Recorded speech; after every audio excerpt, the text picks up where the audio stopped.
기쁨, 어둠을 뚫고 솟아오르는 빛의 노래라는 제목으로 오늘 대강절 네 번째 주간 함께 말씀으로서 우리 은혜 좀 나눠보았으면 좋겠습니다.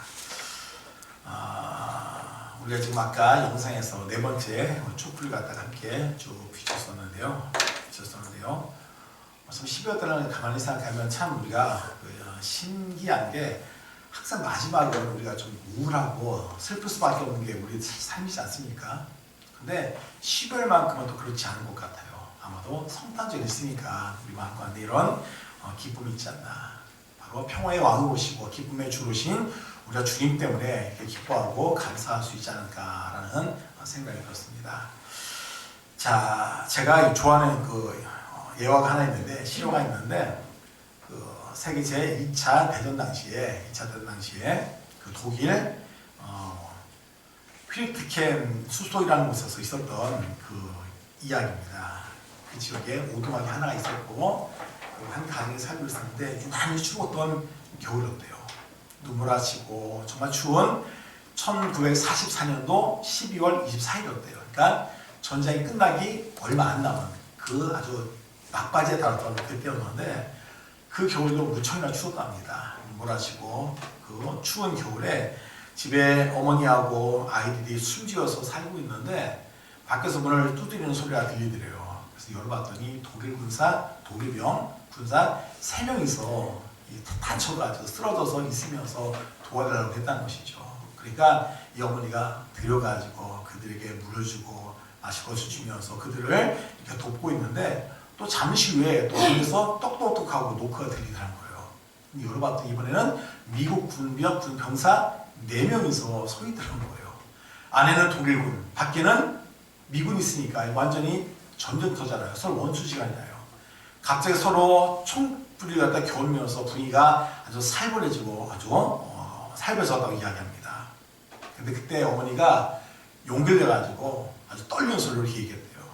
여러분, 오늘 밤은 크리스마스 이브입니다. 거룩한 밤입니다.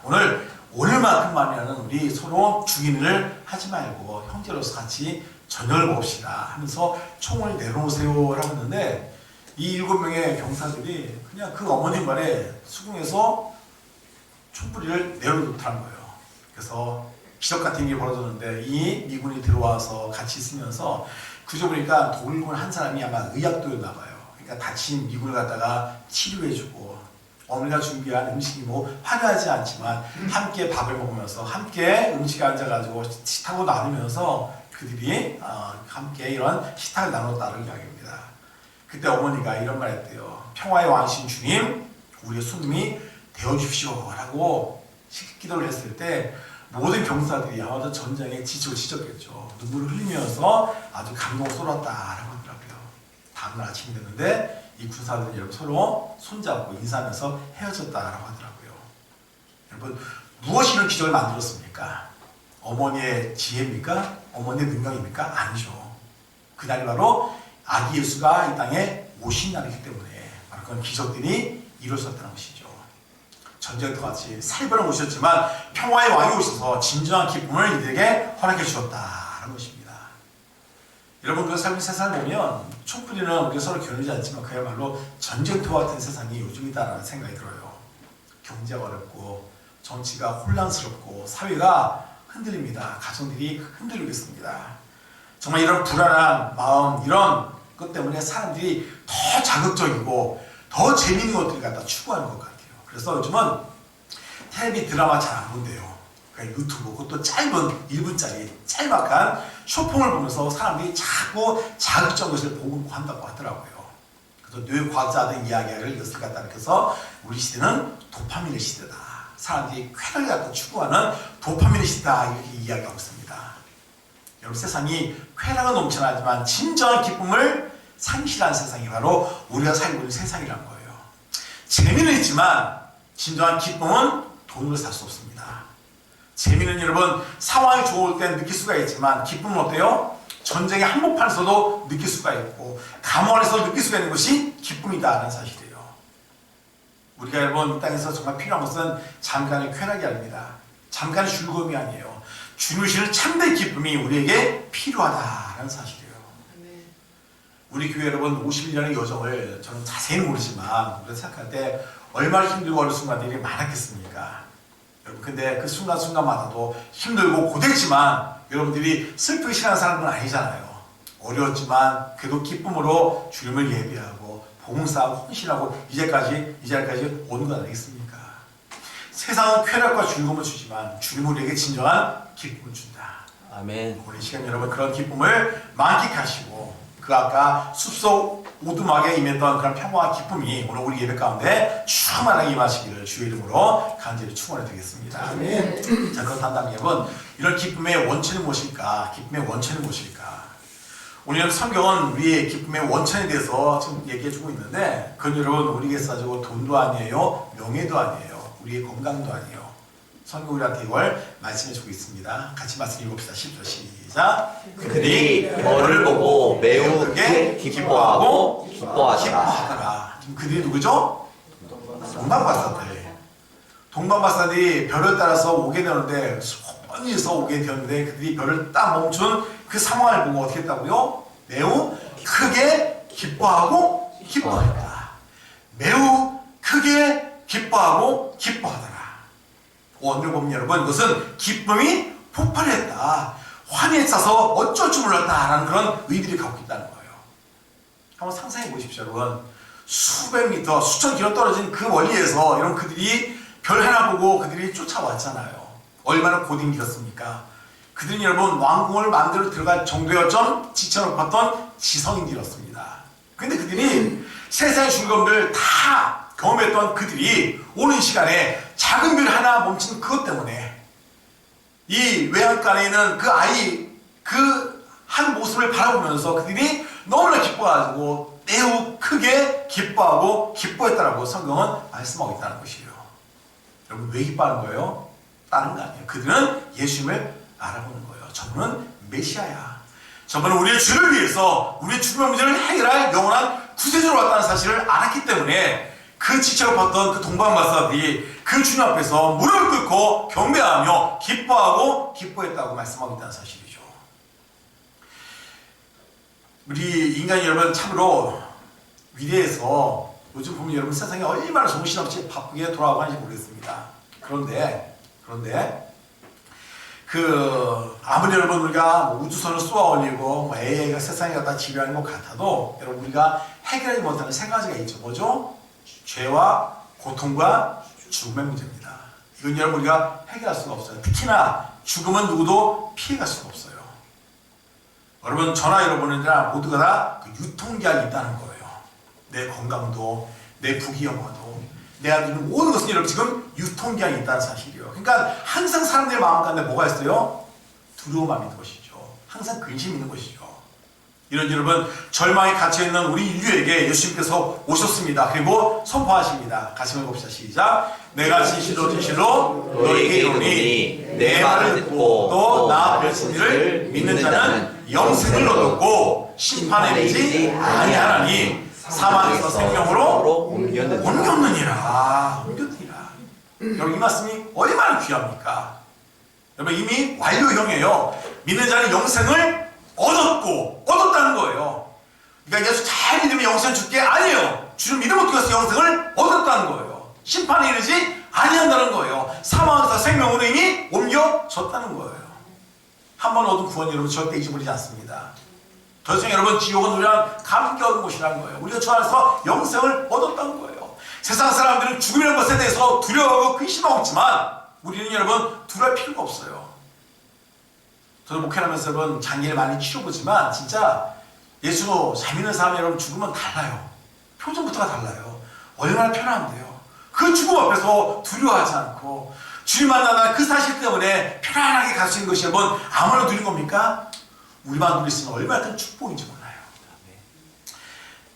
2018년도에 전 세계를 떠들썩하게 했던 한 가지 사건이 있었습니다. 태국의 그 태국의 동굴에서 아이들이 갇히는 이 사건이 벌어졌죠. 그래서 17명의 아이들이 물이 들어오니까 동굴로 가가지고 5km나 들어가가지고 피하다 보니까 동굴 깊숙이 갈 수밖에 없었고 구조가 안 돼가지고 이들은 그걸 죽었다라고 포기할 정도로 그런 상황이 몰려 있었는데 세계 각 나라에서 구조대를 보내가지고 아이들을 찾게 되었잖아요. 근데 여러분 이 아이들이 그 깜깜한 데서 산소도 없이 얼마나 질퍽하고 얼마나 겁이 나겠습니까? 그런데 이 아이들이 아마도 생각할 때 우리 여기서 죽었구나 라고 하면서 고통에 짓눌려 있었을 것 같아요. 근데 고립된 지 9일 만에 어둠 속에서 불빛이 번쩍입니다. 영국 구조대가 이 아이들을 먼저 발견한 거예요. 그리고 얘들아 우리가 왔어. 너희들은 살 수 있어. 곧 구조대가 올 것이야. 이 아이들이 들은 거예요. 여러분들 만약에 그 17명의 아이들을 생각한다면 그 산에서 어떻게 하겠습니까? 우리가 산다네? 다행이네? 이렇게 할 사람 있겠어요? 여러분 죽을 줄 알았는데 살게 됐잖아요. 모림을 앞에 아이들이 환호성을 치면서 야 우리 살 수 있어. 그들이 얼마나 기뻐했을까요? 환경이 바뀌었습니까? 여전히 어두워요. 질퍽거려요. 깜깜해요. 하지만 그들은 뭐가 생겼어요? 희망이 생겼어요. 아 우리는 살 수 있대. 그 소식이 그들의 진정으로 기쁨을 주었다는 것이겠죠. 여러분 마찬가지예요. 우리도 여러분 죽을 수밖에 없던 인생인데 우리는 주님이 살려주신다고 했잖아요. 이미 살았다고 말씀하고 있잖아요. 여러분 그 기쁨이 세상의 기쁨과 어디 비교할 수 있겠습니까? 여러분 이런 기쁨은 세상과 비교할 수 없어요. 특별히 주님은 성탄이 여러분 왜 의미가 있냐면 이런 기쁨을 주기 위해서 이 땅에 주님이 오셨다는 사실이에요. 여러분 우리 삶에 여전히 깝깝한 문제는 놓여 있습니다. 51년 동안 살아오면서 여러분 교회를 갖다가 지키려고 얼마나 고생이 많았습니까? 여러분 앞으로의 길이 순탄되렵니까? 아니에요. 우리 예배당 지어다는 것, 이 제거된 과정 결코 쉽지 않을 거예요. 우리 앞에 여전히 문제가 놓여 있습니다. 여러분의 육신도 전 같지 않아서 자꾸 몸이 아파지고 정말 약해지고 이게 우리 육신의 한계잖아요. 경제적으로 여전히 힘들잖아요. 문제는 여전히 있어요. 하지만 여러분 중요한 건 뭐예요? 기쁨은 주님이 누구와 함께 하셔요? 우리와 함께 하셔요. 그 아이들이 산다는 그 소식 때문에 정말 기뻤던 것처럼 그 주님은 누구와 함께 하십니까? 우리와 함께 하잖아요. 우리 교회와 함께 하잖아요. 그렇다면 여러분 그 기쁨 가운데 이 땅을 살아갈 수 있습니다. 우리 여러분 환경 때문에 기뻐하는 사람들이 아니에요. 누구 때문에? 주님 때문에 기뻐하는 인생이라는 사실이에요. 환경이 여러분 그대로도 우리는 기쁨으로 춤출 수 있습니다. 왜? 우리는 구원받은 주님의 자녀니까. 우리 몸이 아파도 기뻐할 수 있습니다. 왜? 하나님이 치료할 것을 믿기 때문에. 우리 손해보아도 낙심하지 않습니다. 왜? 주를 위해서 손해보면 하나님은 100배로 보살할 것을 믿기 때문에. 무엇보다 영원한 생명이 우리에게 있기 때문에 잠시 지난 신혼 앞에 우리는 절대 흔들리지가 않는다는 것이죠. 팀 켈러 목사님이 이런 말을 했습니다. 기쁨은 단순히 좋은 일이 일어날 때 느끼는 감정이 아니다. 기쁨은 하나님이며 기쁨은 하나님이 누구시며 그분이 나를 위해서 무엇을 하셨는지를 아는 지식에서 나오는 깊은 확신이다라는 이야기를 했어요. 맞아요 여러분. 이게 주님이시는 참된 기쁨입니다. 기쁨은 감정이 아닙니다. 믿음의 반응인 거예요. 동방박사들이 별을 보고 크게 기뻐하고 기뻐했던 것처럼 여러분 우리는 세상에 잠깐 위로에 흔들리지 마시고 우리가 주님이시는 참된 기쁨을 갖고 영생의 소망을 가지고 기뻐할 수 있는 저 여러분이 다 되시기를 우리 주의 이름으로 간절히 축원해 드리겠습니다. 자 그럼 단단히 여러분 이렇게 엄청난 기쁨이 우리에게 있는데 이런 기쁨이 우리에게 있을 때 여러분 우리는 그것을 깨달았을 때 우리는 어떻게 되느냐? 우리 정말 이 땅에서 진정으로 기뻐할 수 있다라는 이야기죠. 자 같이 말씀 한번 봅시다. 우리 자 기쁨의 근원을 가진 사람들이 할 수 있는 거. 자 우리 먼저 우리는 하나님 앞에서 최고의 가치를 주 앞에 영광을 드릴 수가 있다는 것이죠. 세상의 즐거움이 아니라 주신 참된 기쁨이 있을 때 그 기쁨을 누리는 사람들은 여러분 최고의 가치를 주 앞에 드려서 경배합니다. 예배한다는 거예요. 자 우리 11절 말씀 한번 읽어볼까요? 시작. 집에 들어가 아기와 그의 어머니 마리아가 함께 있는 것을 보고 엎드려 아기에게 경배하고 보배함을 열어 황금과 유향과 모략을 예물로 드리니라. 여러분 중요한 게 있습니다. 이 동방박사 3명이서 어떻게 했다고요? 마리아와 함께 있는 모습을 보고 엎드려 아기께 경배하고. 여러분 예배가 뭐예요?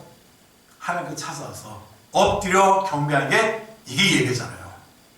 여러분 이 지치로 봤던 사람들이 그들이 피곤하고 지치고 그들이 힘들었지만 왕족 같은 신분이었지만 그 구유에 누워있는 그 핏덩이 같은 아이에게 더러운 바닥에 납작 엎드려서 그분께 경배했습니다. 이름 뭐예요? 그분은 보통 분이 아니에요. 자신의 체면, 자존심 다 내려놓고 저분은 나의 왕이야, 우리의 구세주야, 이걸 알았기 때문에 그분 앞에 최고의 헌신을 될 수가 있는 거예요. 여러분, 이게 예배인 거예요.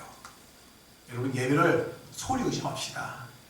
그냥 시간 내서 와서 앉아가지고 찬양하고 기도하는 거, 물론 여러분 예배 순서는 맞아요. 그러나 진짜 예배는 뭐예요? 우리의 모든 거 다 내려놓고 주님 앞에 철저히 엎드려서 그분을 앞에 경배하고 그분을 높여드리는 것, 이게 예배인 거예요. 여러분, 주 앞에 예배할 때 내 체면이 뭐가 중요합니까? 내 사정이 뭐가 중요합니까? 오늘 돈만 봐서 보십시오. 얼마나 피곤해요. 그 먼 길 왔으니 얼마나 피곤해요.